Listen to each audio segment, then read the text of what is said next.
Principles of persuasion, and specifically if you're interested in knowing how to develop the skill of sales, how to increase conversions on some messages that you have, I'm going to be sharing with you some powerful principles that you're not going to hear in many other places. After having personally done thousands of sales conversations, there are a few distinctions that I've been able to pick up and through studying hours and hours and hours of sales training, I'm going to be sharing with you three things. One, the perception of value. What is value? How do you make value, or who determines value? How do you make sense of that?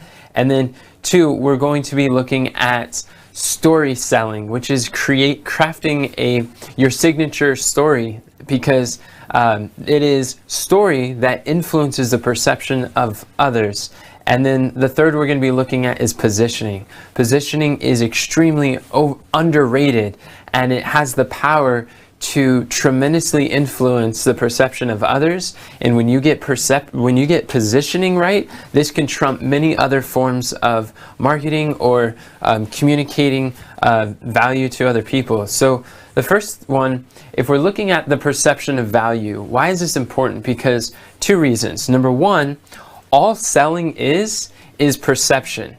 Selling is your ability to uncover the value in the other person's perception of what you have to offer in a way that they see that that's what they've always wanted to begin with. So instead of trying, like a lot of people make the mistake thinking selling is convincing. Selling is not convincing.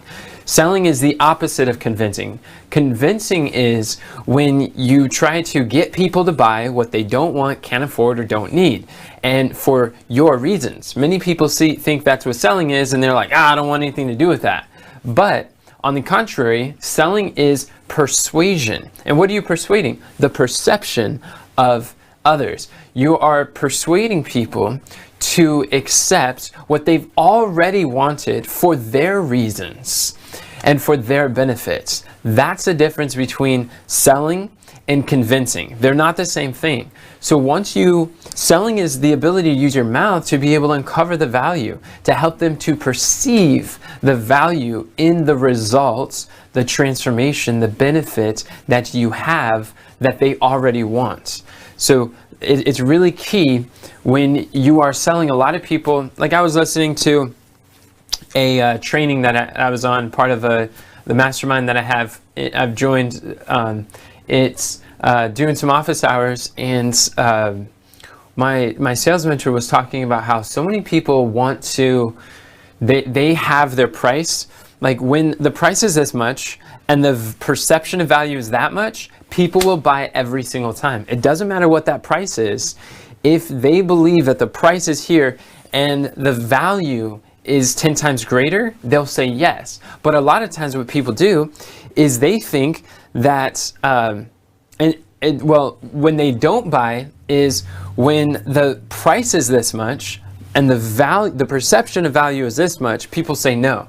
That's the major reason why people say no to your offer or say no to people when you're giving them an opportunity. It's because the price in their mind is this high and the value is that high, then they say no. So what most people do is when people are saying no to their offer is they'll take their price and they'll slash it. They'll cut their prices and make it less, rather than instead of what they should have been doing is get better at either increasing the value to make it better for the buyer, or increasing your skills or your ability to communicate the value in a way that will influence their perception so they perceive the value if it's already there. Did you guys catch that? This is a huge mistake that entrepreneurs make, is cutting their prices rather than learning how to increase the perception of value, which is what I'm going to be sharing with you in this training. So in order to get that, then you have to know, like, what is value? And I would say even before that, you want to understand, what is an entrepreneur? I love this definition of an entrepreneur as one who finds and solves a valuable problem. A what kind of problem? Valuable. A valuable problem. We say valuable because not every problem pays the same when it's solved. Sometimes there's a lot of entrepreneurs that are solving problems. They're like, yeah, I want to solve problems because every product solves a problem. Every business solves a problem. Every organization solves a problem, but the question is it a valuable problem? It's not enough for you to be passionate about solving that problem. It's important for the market or the people to be passionate about paying you to solve that problem. That's the key, because if you're in business and you want to do it profitably, even if you're in a nonprofit, nonprofits have to make more profit than they spend. It doesn't matter who you are. If you're in any service that you want to contribute to others, you have to learn how to make more than you spend. These are the laws of finances. And if you're going to serve profitably, then people have to be passionate about paying you to solve that problem. You don't get to choose whatever problem you're passionate about alone, although you do want to do things you're passionate about. That's not the only element. So in order to do that, you have to recognize, well, how do I find a valuable problem to solve? Or how do I know that the problem I am solving is valuable? And the way is by understanding what is value and how does value work. And who determines the value is extremely key. Now first, what is value? Value is usefulness. When you look at usefulness, value is usefulness. How useful does the person perceive it is? And who determines what's valuable? Because you may look, it's like, oh, like I have this, you may look at some, like an offer you have, a project you have, like this is incredible, this is the most valuable thing in the world. But it really doesn't matter because you're not the one who is paying for it. The value is in the eye of the beholder. Value is in the perception of the purchaser, not the one who's selling. Does that make sense? Like, I'll give you an example. See, the first course that I ever bought online that was teaching how to basically create a YouTube channel and make it a full-time career and understanding how YouTube works. And I was like, that sounds great, because I've been creating content since 2012. I've been creating content for, I guess that's about 10 years now, and creating content and videos, weekly messages. So I've been super passionate and love the content creation. It's been a dream of mine since I was younger, and I've been pursuing that with everything that I've got ever since. So when someone shared with me, there was a Facebook ad about how you can make money on YouTube and learning how to be able to monetize that, even if you have a small audience or no audience, then I was like, wow, that sounds like something I'm extremely interested in. I was their ideal audience because I perceive value in the results, full-time YouTube career, that they were selling. And I said yes. It was the biggest purchase I've ever made, $1,000 for a course. I'm like, ooh, but I guarantee you what I learned from there has helped me to 10x and beyond, make more through what I learned from that experience. So, but I told my story to a friend of mine who is not a content creator, who doesn't really understand as much about social media and has not really been thinking about that. And I was explaining to him how I bought a $1,000 course on how to grow on YouTube, and he's like, why would anyone pay $1,000 for videos about YouTube? And he couldn't fathom or wrap his mind around why $1,000 would be worth that, or why that course would be worth $1,000. Now, what do we learn from that? That means value is in the eye of the beholder. Not only do I think it was worth $1,000, I bought a second $1,000 course from them, a third $1,000 course from them, and I'm extremely happy for what I learned. And I still use that training to this very day, just having conversations that I learned from lessons that I gained from that. So you want to think about, for someone where I realized that one of the major differences between poor people, middle class, and wealthy is how they think about value. Where poor people, they look at they look at the price heavily. They're really looking for discounts. They're seeking, how could I save as much money as I can?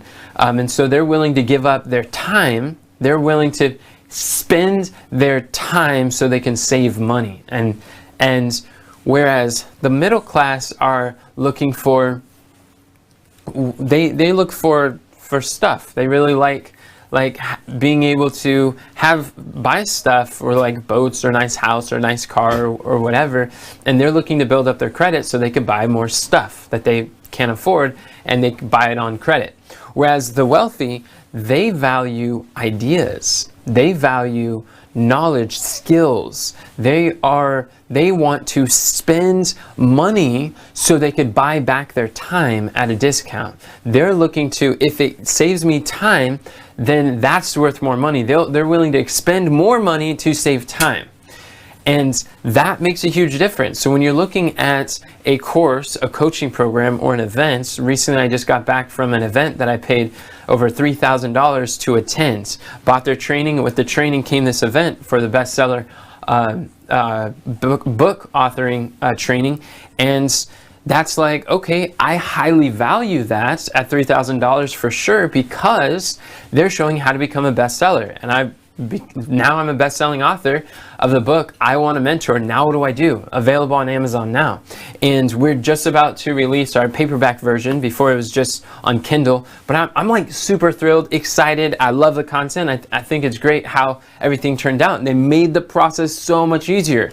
But I've had that problem for several years, and they're able to solve it in 3 days. I'm like, yeah, that event is a no-brainer for me to say yes to. But for other people who maybe don't have a book ideas or a stack of reasons why they want to become a best-selling author, then they're not willing to invest $3,000 into an event such as that. You understand what I'm saying? So one thing you have to understand is value is in the eye of the beholder. One of the reasons why people struggle in business is because they're trying to sell to the wrong person. They have the right offer, but the wrong person. The right product, but not the person match. Where poor people are constantly looking for discounts, cheaper prices. They're always price checking, and they're trying to compare and contrast to everybody else who they think is doing something similar.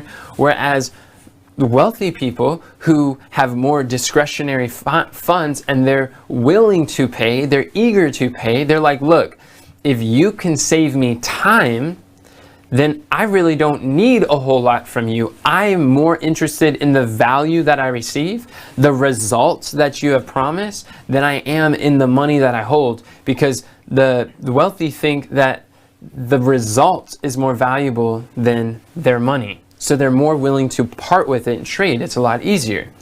So understand, perception is how the buyer views it.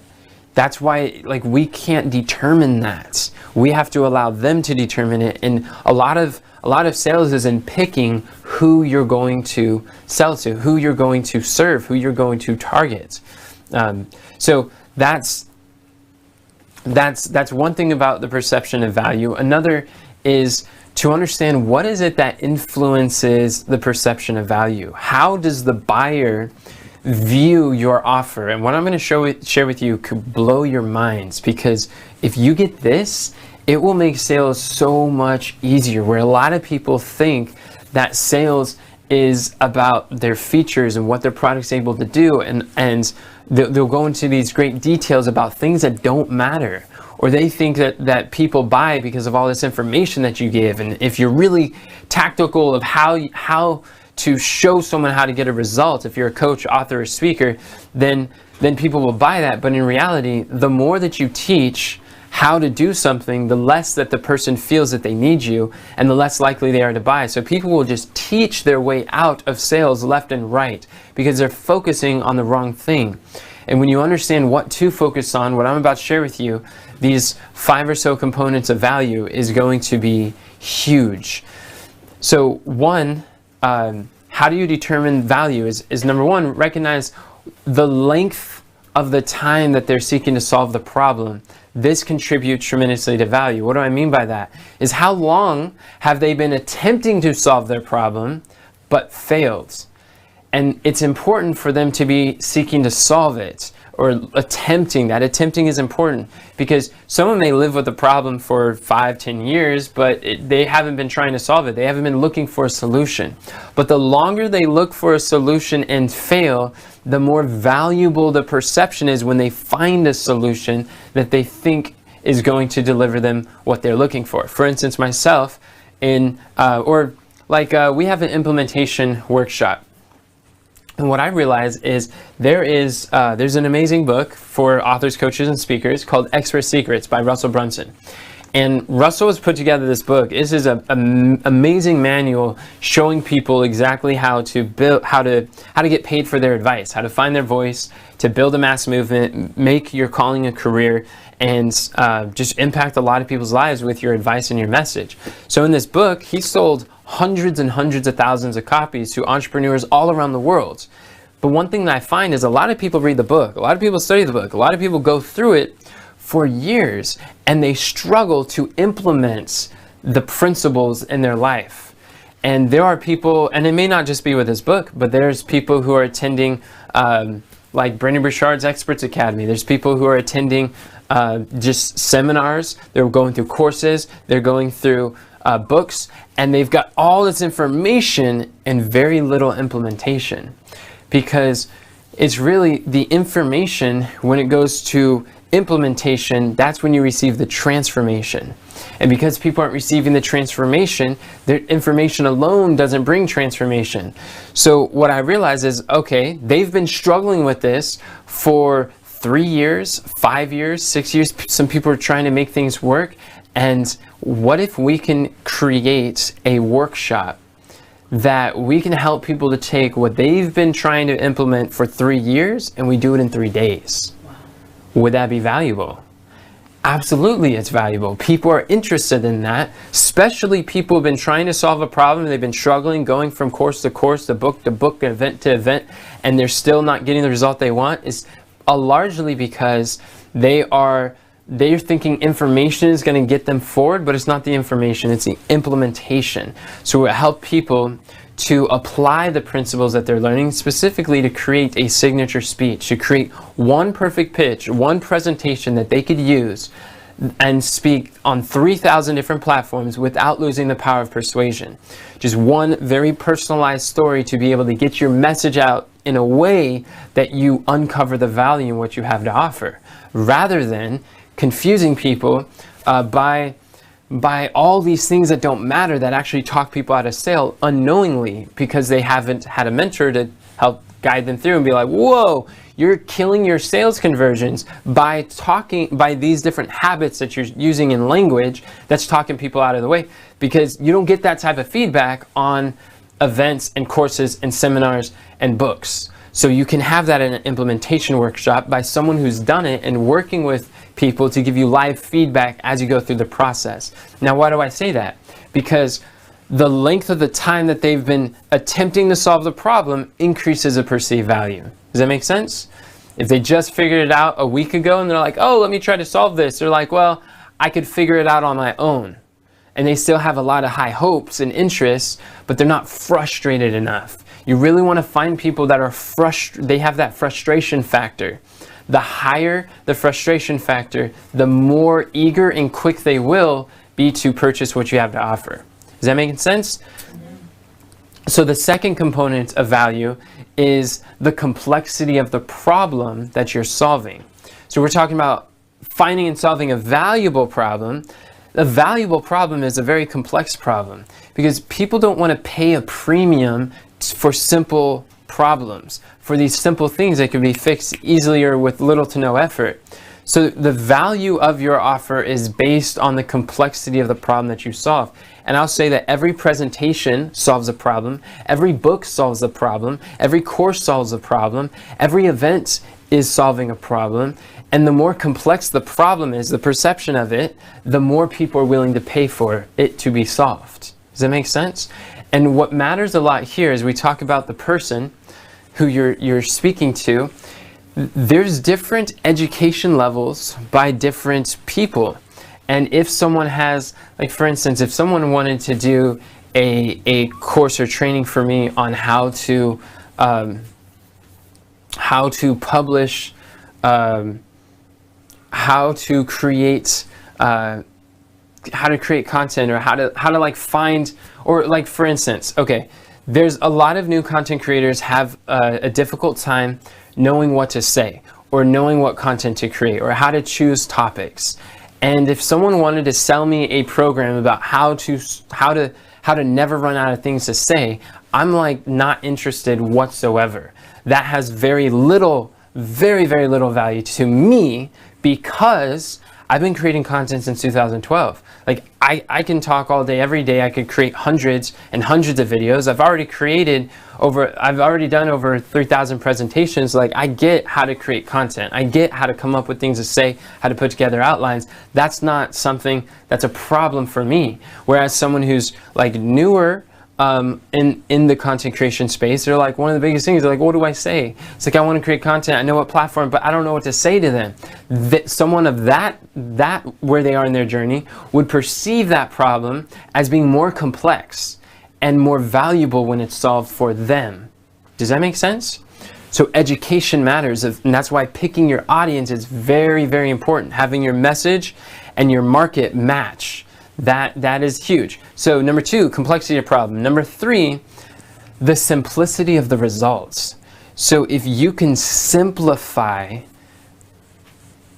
for them how to receive that transformation, it really helps. Whereas, for instance, like for the implementation workshop that I do, we simplify for you. You just show up for 3 days, and we'll take you step by step through a proven process of how people have been able to put together a perfect pitch. One presentation that's powerfully persuasive, and we'll show you, following our process, you don't have to piece together from this book and this course and this training and that event and trying to fit it all together and say, how does this all fit? How does this work?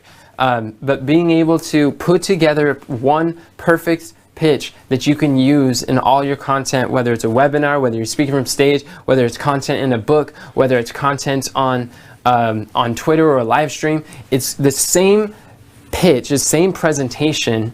It's just on a different medium that you're able to use. And it makes it extremely simple for others. They just show up, go through the process, answer the questions that we ask them, and then ask your questions, and then I'll be able to give the feedback and the answers, and to help see how this framework fits in the context of what you're offering. And then it's like simplicity is like, oh, I can do that. Like, who can't answer a couple questions and then ask when you're confused? Like, in that group setting, you even get questions at our event. There are questions that the other attendees will ask that you didn't even know you needed to ask, and find the answer. And we get answers, and people are like, whoa, there's so much value in just the group environment of all solving the same problem of crafting a perfect presentation. And so that's simple. People are willing to pay more for that. Whereas it's simple in delivery, in receiving the result. So that's the third element of value. The fourth is you're looking at speed. People will pay for speed. A lot of people think that, well, if I do it for free, then people will value it more. No, they don't. Jesus said, where your treasure is, there will your heart be also. People who pay a little, pay little attention. People who pay a lot of attention. People who pay nothing, pay no attention. Because that free is not better, fast is better. Did you guys catch that? Fast is better than free. People are willing to pay for speed, especially premium purchasers. Premium people, they value their time more than they value their money. They're willing to impart more money if you could do it faster. So one of the best ways to set yourself apart from like anywhere else in the industry that you're in is to look at a result that people are doing and saying, okay, how could I help them to get that result in 10 times faster, or cut the time in half? See what everybody else is doing and say, how could I do it, cut that time in half for my clients or the people that I'm working with? Then you will be able to be set apart, and that will make you very distinct and unique as you focus on delivering your result with speed. And people will pay more for that. Does that make sense? Mm-hmm. So I know that there are the value is increased. The perception of value is if they perceive they could do it faster with you than by themselves. And people who, like poor people, think, well, I would rather do it myself, even if it takes longer, and I'm going to save money. Whereas successful entrepreneurs, they say, well, why would I want to take all that time to do it for free when I could just pay a fee and do it fast? And they're like, I've got dreams, I've got a mission, I've got people to serve, I've got people who are hurting who don't have what I have to offer, the solution I could bring. So how long do I want to delay that, having that perfect signature message or having the result that you have, when I could just invest in you or invest with you in myself and then do it faster? That's what premium people value more. So that's speed. That's the fourth. The fifth one is premium pricing. Did you know that your price is actually part of your brand strategy? And this is what I mean. Like, imagine if I had a Lamborghini and I wanted to offer you, I say, hey, I'll sell you my Lamborghini for $5,000. Would you accept that quickly? Yep. Probably not.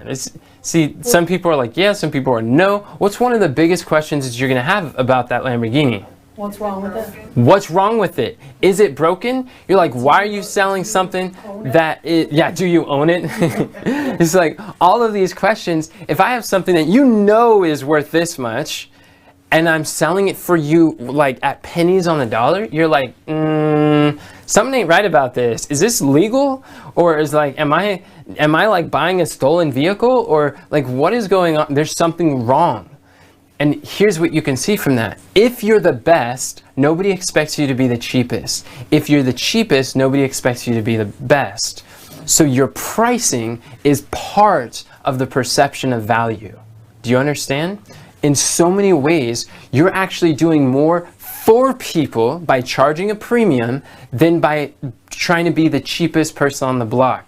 Dan Kennedy said that if you can't be the cheapest person in town, there's no strategic advantage of being the second cheapest. So instead of trying to do a race for pricing down to the bottom, where your margins are so splinter thin that you can't leverage or hire a team or employ others or be able to buy back your time, then seek to be the most. Seek to be a premium pricing so that instead of thinking about how cheap can I make it, think of how much value can I pack into that? How can I increase the usefulness to the buyer so that it's disproportionately more valuable to them than the money that they're giving me? So it's always better for them. And when you have a premium price, you can start including more premium things into your offer. You'd start leveraging other businesses. You can create more affiliate opportunities.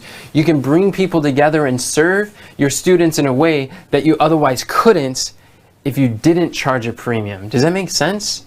What I want you to see is that one of the most helpful things that you could possibly do for your students is charge them a premium for your course, your book, your events, your training. Because several of the reasons too is another is when someone pays a premium, like and when I'm saying a premium offer, that's like $5,000 or more. And I've invested in things that are 12,000 or 19,000, 155,000 masterminds. I mean, and there's upwards even more than that.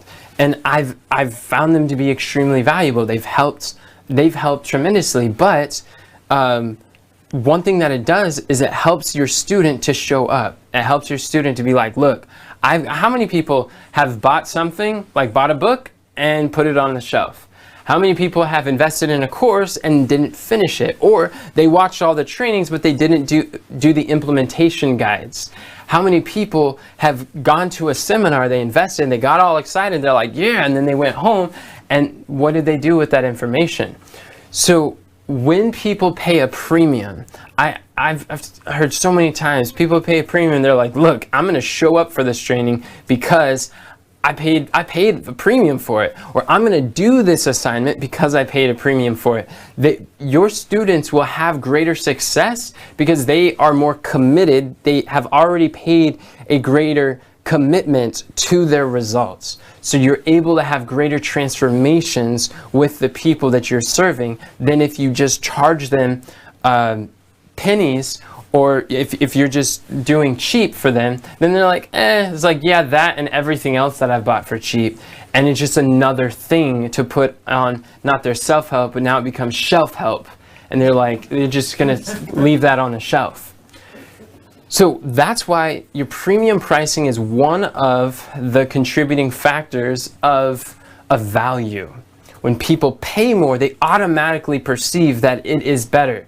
Now, I don't say that to leave your value the same and then charge more.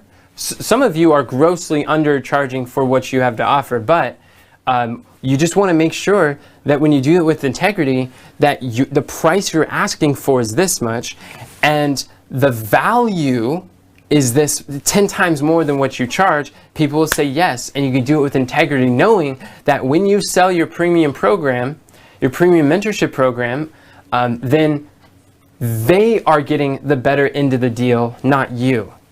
And when you charge more, it's serving them more than it's serving you. They're not investing in you, they're investing in themselves. People pay a premium, they don't buy because they think you're worth it. They buy because they think I'm worth it. They invest because they think that I'm worth the investment. Does that make sense? Mm-hmm. So number 5 is premium pricing. Number 6 is a perceived likelihood of achievements. This is where if people believe that they will be able to achieve that, I mean, it's one thing to say like, yeah, okay, maybe first they have to believe that your vehicle works, your program, your process, your course, your whatever. They have to believe that what you're saying is the solution has gotten other people the solution. You do that through story selling, by using stories of other people who have followed your process, whether they are your own student success stories, or they could be other people who have followed the same or similar advice that you give, who have the similar results, so they know that it works. When they perceive the likelihood of achievement of what you're offering works, then they're like, all right, I'm interested in that.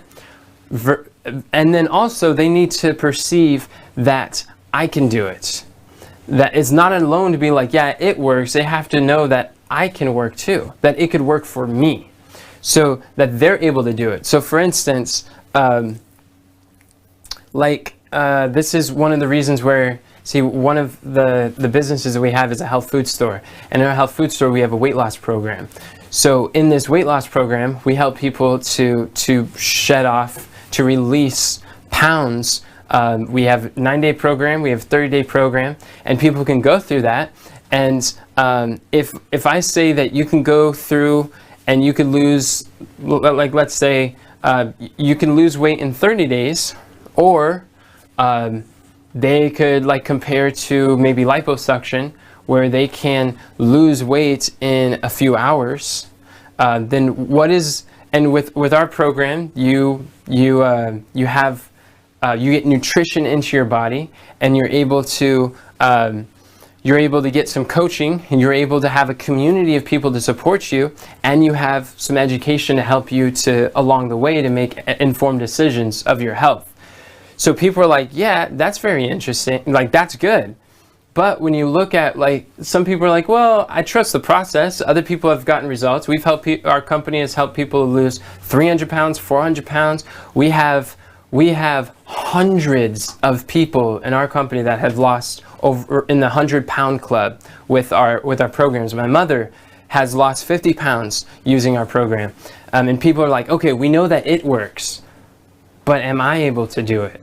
That's something that we have to help them to believe. Well, I've gone on programs and then I deviated, or it's like I want to do good, but I really like my Snickers bars, or it's like we have to deal with their perceived likelihood of achievement versus like liposuction. That's something where it's like, all right, well, that is I go to sleep and the doctor just sucks out all my fat, and then I know that's going to work, right? So the perceived likelihood of achievement is super high, right?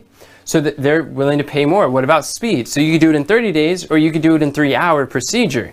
So does liposuction have greater speed? Yes. So they're willing to pay more for it. the simplicity of the results. It's like, okay, this one requires change of lifestyle, change of diet, change of some exercise. Whereas liposuction, is that a simple result to be able to have? Where you lay down and you get your fat sucked out? Is it simple for the purchaser? It is. Yes, it's extremely simple. That's why they charge $20,000, $30,000 for it. Yeah. And then the complexity of the problem, someone could go through for, they could be struggling with a problem for 10 years, 50 years, or since they were 10 years old, and they could be in their 40s. So they could be having decades with this fat issue, where now liposuction is going to help them in a moment. And I'm not talking about whether liposuction is the way to go or not. I definitely don't think it is. But what I'm saying is sales is about perception. And when you understand value, it's in the perception of the person. So what you have to understand is empathy. It's not about your value. It's about the value of the person who's paying. Does that make sense? Yeah. Sometimes you have to set aside what you value, what you think is valuable. I'm not saying set aside your values. I'm saying what you think is valuable. And you have to understand how the buyer thinks and perceives as valuable. You understand? Mm-hmm. Empathy is one of the most important traits of sales. And without empathy, you will not influence other people. Does this make sense? Yeah. So you look at liposuction. What about the length of time? We already covered. So they could be struggling with it for 10 years, decades. So when you look at liposuction versus a 30-day weight loss program, you could see why people are willing to pay a large premium for a liposuction program. Does that make sense? Mm-hmm. Not saying that it's the route to go, but this is why if you can have similar, if you can provide something similar where it's a perception of simplicity and it's a complex problem they don't know how to solve, you can do it in a very quick amount of time, and you have a premium pricing and the perceived likelihood of achievement is very high, people will say yes to your offer every single time. And I believe that the implementation workshop is one of those things where instead of taking years and years, you could do it in 3 days. We take 3 years of labor and we do it in 3 days. It's an intensive implementation. It's not information. It's not training. It's where a lot of seminars, you'll go there and they've got 20 different speakers. They're all talking about different things. You have like this mental indigestion. You have information overwhelm, and you leave the seminar, you're like disoriented, like, man, where do I start? Or what do I focus on first?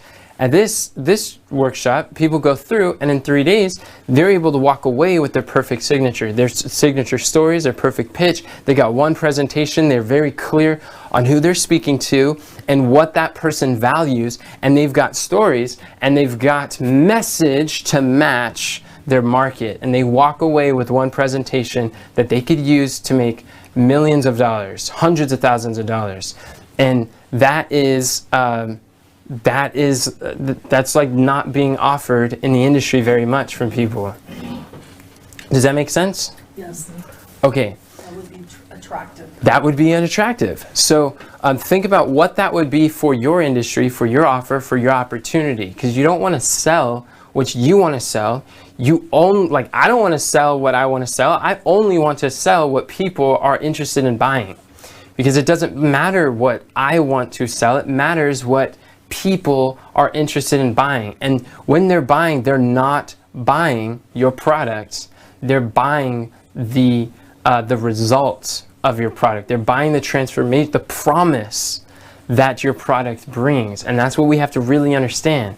Like when someone is going in to buy a drill in the hardware store, they're not buying the drill. They're buying the result. They're buying the hole. They're buying the hole in the wood, the hole in the metal. They're buying that hole. That's what they're purchasing with the drill. So you could talk about all the features and the benefits, or you could talk about all the features and how strong it is, how much battery it lasts, and how you grip it, and the type of material that it uses. You can go into all this detail about all these pieces of your product, but that's not what they're buying. They're buying the whole. And really they're buying, the emotional value is that their wife would stop nagging them to fix that door that keeps creaking or is difficult to open or close. And so what they really are wanting is to be able to make their wife happy with that hole. And so when you understand the empathy of why people purchase what they do, then you can start to talk to them about what actually matters to them and talk less about the things that only matter to you. And this is really key. So which gets us into the second section that we're talking about is story selling. In the second piece, you have the way that our perceptions work is all perception is based on stories. Story equals perception. When you're wondering like, well, how do I increase the perceived value? And value equals stories. Stories is what influences people's perceptions of value. So get extremely good at telling stories in a way that helps motivate people and prompts them to action. This is where facts tell, but stories sell. Using success stories of your students, using success stories of other people, using examples helps people to value what you have. Even in using frameworks, something that I learned from Russell, which was really helpful, is rather than just teaching the framework, teach about, tell your story about how you learned the concept, either from an event, a book, or training, or a seminar, or a mentor. Show how you learned it or how you earned it. Talk about how you can, how you earned it is like, what is the failure? What did you try instead? And what results, unwanted results did you get? And how frustrating was it until you found the solution, and then how much better it was. When you tell your story about what didn't work, and then how you learned it, and now what's working, your before and then afterwards, that's when people start to value the advice that you give. Whereas, like Russell was talking about how he would teach these concepts, he's sharing these things that are life transforming and amazing, and people are like, just sleeping in there, or they weren't paying attention, or they're just like, you could just see the eyes gloss over the audience. And he's like, are you guys not getting it? It's like, you don't understand. Like, why don't you see how amazing this is? Until finally, he started to instead of just teaching his framework or concept, he shared his story, the backstory of how he learned it or how he earned it.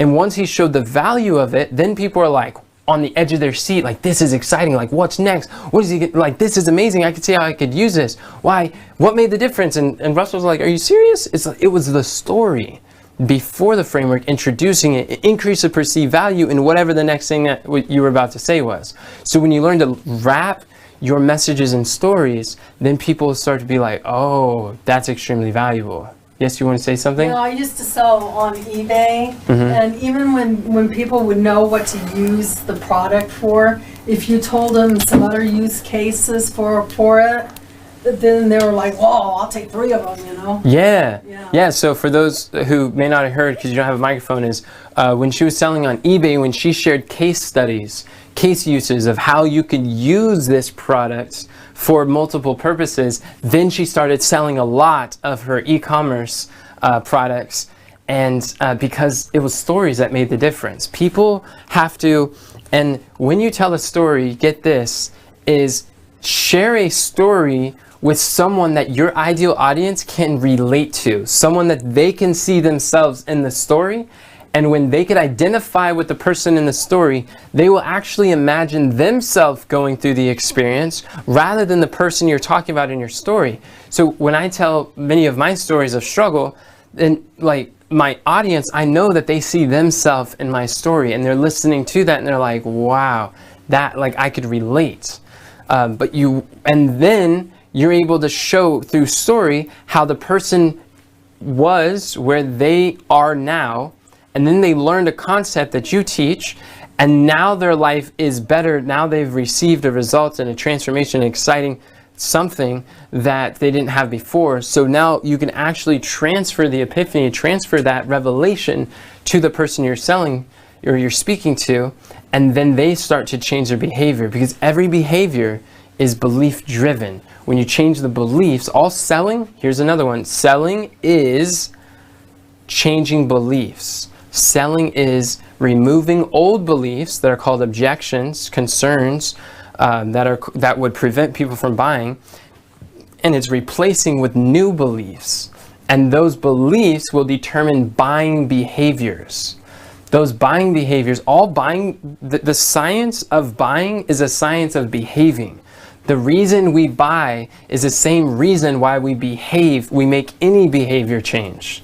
Whether that's a health change, whether that's a relationship change, maybe that's a communication change, maybe that's any of those. It's this, when you study the science of finances and why people exchange dollars for value, it's the exact same reason why people would be more kind to their spouse, or why they would eat more healthier in their food, whatever the unhealthy change is. This is why I love sales, because when I look at sales, I don't just see sales as dollars exchange, although that's a side effect, which is a nice side effect.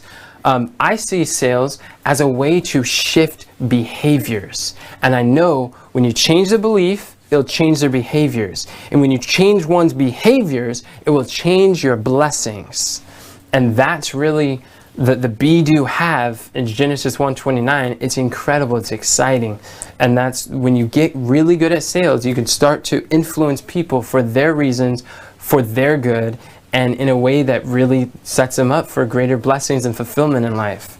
But you have to learn how to share stories, how to tell stories that will uncover the value in what you're offering. Like, for example, in the implementation event. So one of the ways that I found about the implementation event is before, what I would do is I'd create content on all sorts of different subjects. I would talk about maybe whatever I'm learning or whatever I'm interested in at the time, whatever I was excited to do. And it wasn't until I went to an implementation event that Russell Brunson did for his inner circle. They paid like $50,000 to be in the inner circle and attend this event. And when they showed up, he called it Funnel Hackathon. And he did this 3-day event, all showing people how to create their perfect pitch. He called it a perfect webinar. And in that perfect webinar, it was helping people to develop and design and to create this process. And people, like I said, people paid $50,000 to be in the room. Like, that's how valuable it was. I bought it online, and I was able to pay $1,000 to have access to these recordings. And I'm like, look, I'm going to treat this as though I'm in the room. So I told all the families, like, okay, I'm not going to be available for 3 days. I'm going to put my head down. I'm going to be attending as though I just bought a ticket, got a hotel, and I flew out, and I'm going to go do that. Not a lot of people have that discipline or that family support to be in the home environment to go through that implementation workshop, which is why it's great to be there in person. But when I went through that, I was able to go step by step. He said, he gave a little bit of training, and then he said, okay, now do this. And then he gave some opportunity to share with the class where people can ask questions and clarify. And I was like, man, they're asking questions that I didn't even know I needed, and this is making sense for where I'm getting stuck. So when I went through that step-by-step process, it changed everything for me. Now I have one presentation that I could share in all my YouTube videos.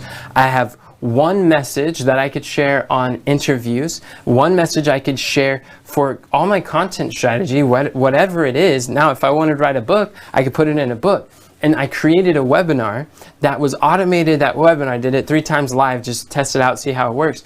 And then I did it automated. And that webinar has been able to run automatically in the background, making sales while I'm sleeping. And it's made over $10,000 in sales through the process that he taught. And not only, what was really cool is, not only did I learn from that implementation workshop how to create a presentation, but the skills that I gained along the way stuck with me for my next sales presentation, my next training, my next training, my next training. So any product, any offer that I created, I was able to refer back to those skill investment, that time where I took 3 days to learn a skill, and that skill I've been able to use for every single presentation. There's not a presentation or a message that I've ever shared since that 3-day workshop that I did not reference something I learned from that experience. You understand what I'm saying? So the value of that was far beyond the 3-day events, and has been able to automate my sales process ever since. And so why did I share that story? Because that is an example to help you to see whatever your product is that you're selling, Do you see how that it sounds relatable, where you're like, oh, I'd like to go through an event one time and be able to experience a skill that I could reuse for 3 years, 4 years. I would like to be able to learn in a step-by-step and get some feedback to go through that. It's like, wow, I want to have sales on autopilot while I'm sleeping, getting paid. And you're seeing an example. I could tell you that creating your perfect pitch would help you with autopilot sales, or I could share with you a story of how it worked for me and why I'm so passionate about doing implementation workshops for others, because I know personally how beneficial it's been for me. Does that make sense? Amen. The story is one more engaging, it's more relatable, and it's more understandable, because it's not abstract theory or principles. It's you wrap your principles in a parable. And when you have that personal parable, that's your persuasion. That's your tool of influence, is the story. And that's why it's called story selling. Does this make sense? Mm-hmm. Awesome. So the last thing we're going to talk about is positioning. Positioning is amazing because in positioning, I've been learning a lot more that I heard about positioning for a long time, but I didn't really get what that was talking about or what it was referring to until finally I realized that positioning is one of the most powerful tools of perception, because all perception is a point of reference. All perception is contrasting two things. So if you want to influence a perception, then change the point of reference. Change the position of what the subject you're talking about, and then people will see that value. Now, I'll give you an example. So anytime someone says that the objection where, oh, that costs too much, or that's expensive, or that's going to take too much time, it's like you just ask, well, compared to what? It's like, this is expensive. Okay, well, compared to what? It's, for instance, like an implementation workshop. So I in that program, let's say it's $10,000 to attend an event. People say, wow, $10,000 is a lot of money. We're like, okay, well, compared to what? You can buy a $10,000 car, and that car is going to depreciate in value, and you can drive it, but it will not allow you to create, to buy groceries, to buy your family, to pay for employees. It won't allow you to maximize those different areas of life. Or you can invest $10,000 into a implementation workshop, help you to create your perfect pitch. And hey, by the way, Joe Theismann, he's a legendary NFL football player that when he retired, he got into speaking. He crafted one perfect pitch, one presentation, and used that signature speech to go on and make $70 million in revenue. Wow. That's the power of one presentation. Now, I'm not saying that you would make $70 million from attending my event. You may make $70 million, or you may not. You may make $100 million. Russell Brunson has a perfect presentation, one perfect pitch, similar to what I'm going to be sharing, and he used that webinar to build his $300 million a year business. The webinar is what fed into all of that, and that was the skill that he used.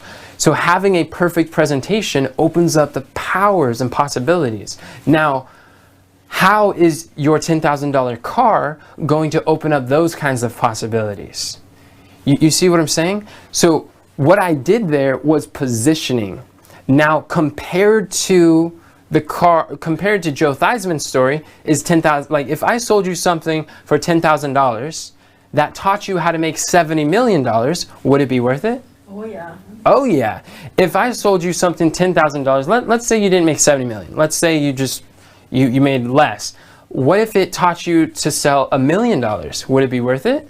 Yes. Yeah, okay. So you'd be a millionaire mentor. Now, what if I sold you a $10,000 implementation workshop? At that workshop, we perfected your pitch. We made a profitable presentation, powerfully persuasive presentation. And from that 3-day investment of $10,000, you were able to make not $1 million, but $100,000. You 10x your return.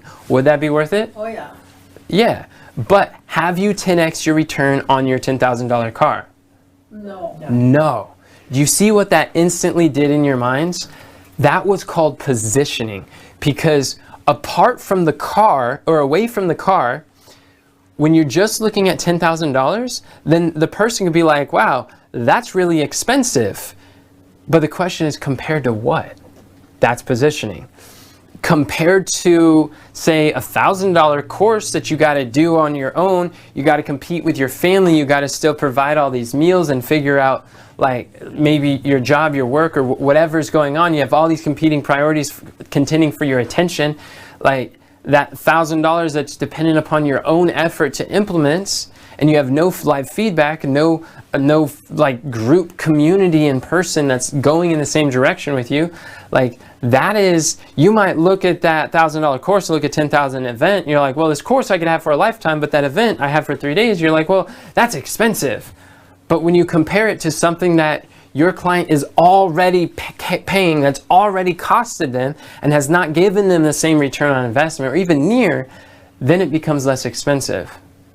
Especially if they want that. Especially if they want the results. Does that make sense? So I know one of actually my first millionaire mentor, Dave MacArthur, it was really powerful because I was listening to one of his presentations yesterday, and it was just, I was deeper inspired just with the perfect pitch. He's had one presentation that he shares like 3,000 times a year, and that one presentation has helped him to make $5 million plus. And he's made over $5 million using one message shared again and again. And it's so much easier to craft one message and then change your audience. It's one message, different audience every time. So it feels different to them. And it's just as powerful, just as life transforming to change their life because they've only heard it for the first time. And are you going to get bored because you see people's lives being transformed and you see them coming to greater realizations and greater like exposure to these life transforming advice and counsel that you have to offer? Like, who's going to get bored by impacting lives indefinitely? When you have certainty, you have absolute clarity of exactly what stories you can share in what way, that you know it's going to turn someone around when they come in contact with your message. Does that sound boring to you? No way. So people sometimes think like, well, I'm going to be bored if I have one presentation. It's like, no, you don't get bored. It's like, instead of getting bored, don't get bored, get paid. If you have something that works, a lot of entrepreneurs, they move on and then they try to change up their course, create a new program, a new product, a new message, new presentation, and then they're all over the place. But instead, if you have something that works, Russell Brunson didn't get bored. He's like, look, this webinar works. I'm going to do this again and again. I'm going to change the audience, figure out different ways to get a new audience.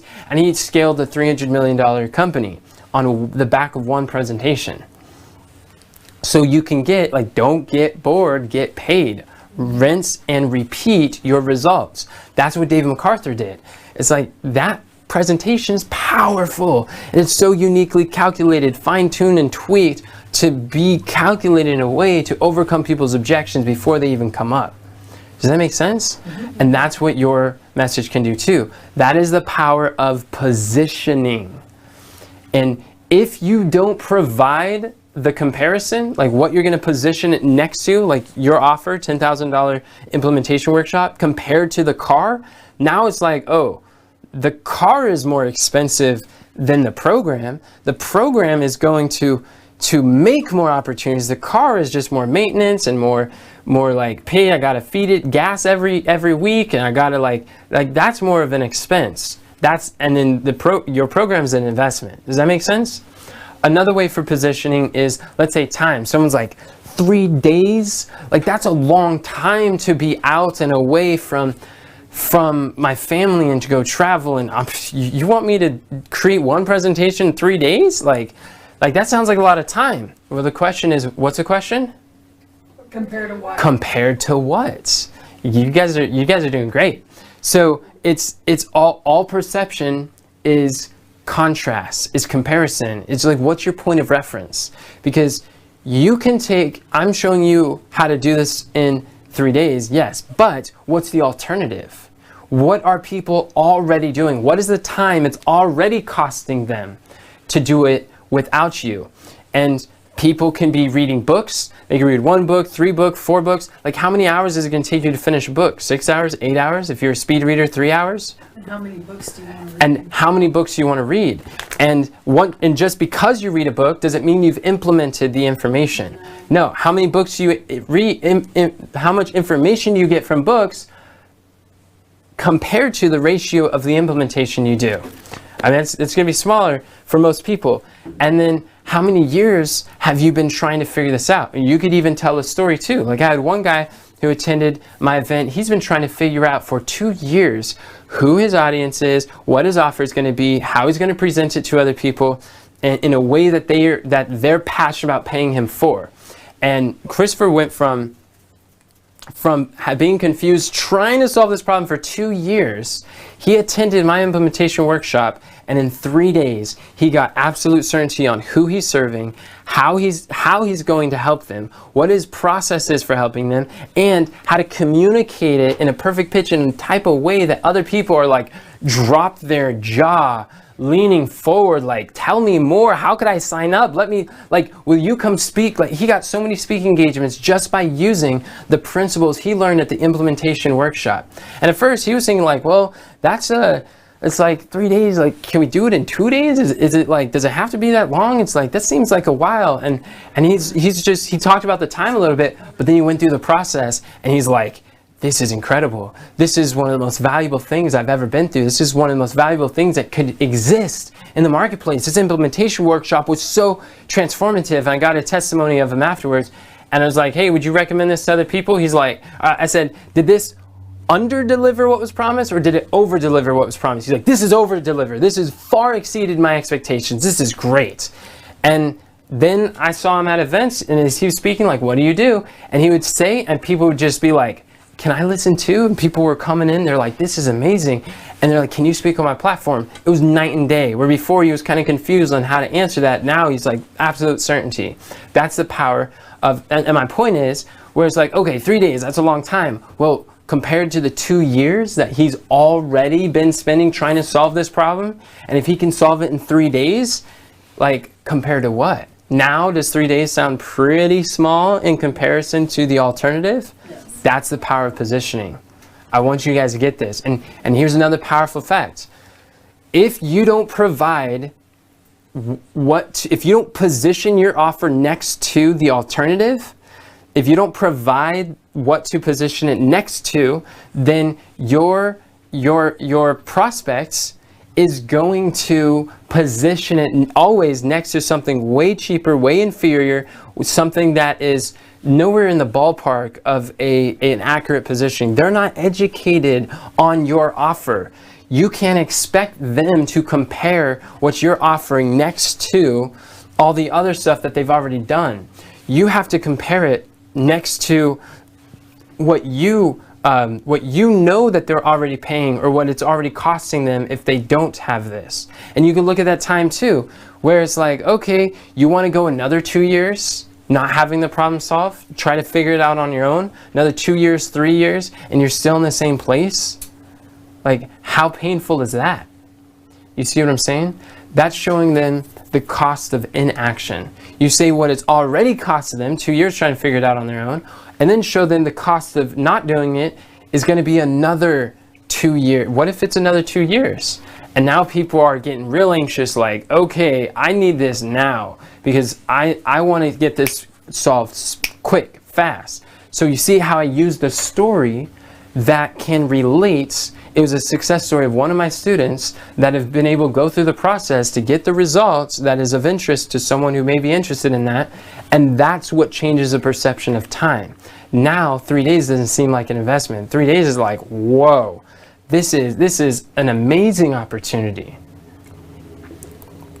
So that's positioning and how perception works. So in this training, what I hope that you got is, when it comes to increasing your sales and your conversions, it comes down to 3 powerful principles. Number 1 is the perception of value. How do people perceive value? Who determines value? And how do you increase that value? That's so key. And number 2 is understanding story selling. This is your ability to tell stories in a way that influences the perception of your prospect to turn them from a curious to a serious, from an interested to invested. And storytelling is that differentiator, story selling. And then the third is the power of positioning. When you understand positioning your offer next to something else that shows them that is more expensive, that they're already doing and is not getting them the results that your offer can do, people will say yes every time.